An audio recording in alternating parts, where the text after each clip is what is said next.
यवतमाळ जिल्ह्यातील उकणी खुल्या कोळसा खाणीत एक भीषण दुर्घटना घडली आहे.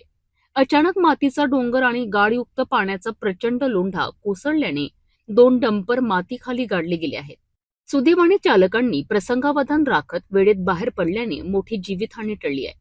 मात्र या घटनेनंतर वेकोली प्रशासनाच्या सुरक्षा व्यवस्थेवर गंभीर प्रश्नचिन्ह उपस्थित होत आहे. यवतमाळ जिल्ह्यातील उकणी खुल्या कोळसा खाणीत गुरुवारी दुपारच्या सुमारास अचानक भीषण दुर्घटना घडली. खाणीत मोठ्या प्रमाणावर उत्खननाचे काम सुरू असताना अचानक मातीचा डोंगर आणि गाळयुक्त पाण्याचा प्रचंड लोंढा कोसळला.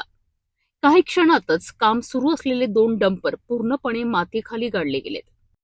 मिळालेल्या माहितीनुसार उकणी खुल्या कोळसा खाणीत मशीनच्या साहाय्याने मोठ्या प्रमाणावर उत्खनन करून कोळसा काढला जातो. सुमारे 100 मीटर पर्यंत माती हटवल्यानंतर कोळशाचा थर मिळतो.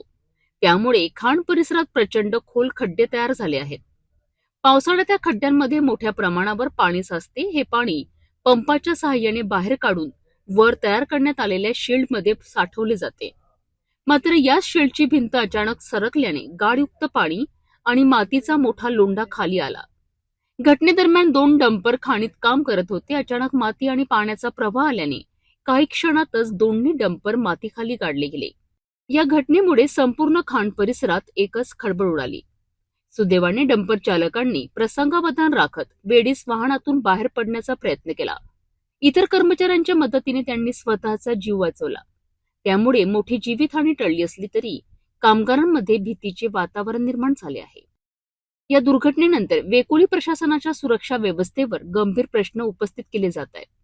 सुरक्षा सप्ताहासाठी लाखो रुपये खर्च केले जातात, मात्र प्रत्यक्ष कामगारांच्या सुरक्षेकडे दुर्लक्ष होते, असा आरोप संतप्त कामगारांनी केला आहे. या दुर्घटनेला जबाबदार असलेल्या अधिकाऱ्यांवर तत्काळ कारवाई करावी अशी मागणी कामगारांकडून करण्यात येत आहे. प्रशासनाने या घटनेची चौकशी सुरू केली असून पुढील कारवाईकरिता सर्वांचे लक्ष लागले आहे.